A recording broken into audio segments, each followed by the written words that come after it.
Vulcan S is just a killer bike.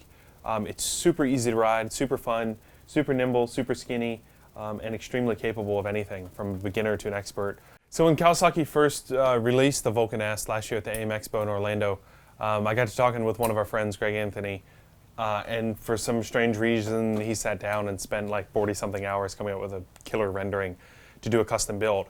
So when the launch came around, we asked Kawasaki, I showed them a cell phone photo of the rendering, and they said, "Man, that's killer, let's do it." So our pitch was it's an S. S is short for scrambler.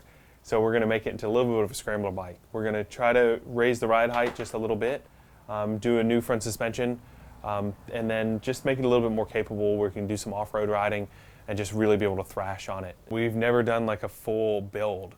So when we're done running the website in the day, we're rushing here into the garage about every day to try to work on it. I've never built a complete bike out of this shop before. I've only built 3 motorcycles before, full, complete custom builds with my dad. We mostly would always use swap meet find stuff. We never sit down and have a complete rendering with an idea and a paint scheme. I love the fact that we have a rendering, but I'm kind of loosely sticking to that.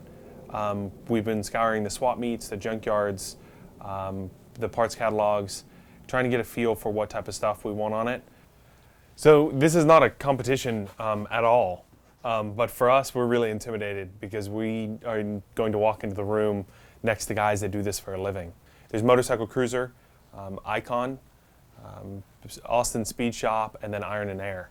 Very talented builders. Austin Speed Shop, I've been a huge fan of theirs for a long time.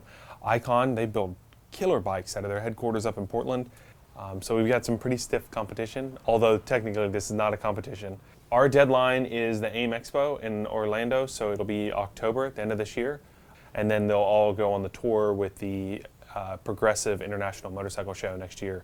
So while we do have a fair amount of time until October, I believe our biggest challenge will be ultimately time, because unlike some of the other guys, we've got a website to be producing. So I can't stop everything I'm doing and just work on this. What's at stake for us would have to be my pride. To be able to walk into the room and have a bike that can even compare to some of these builders would be huge.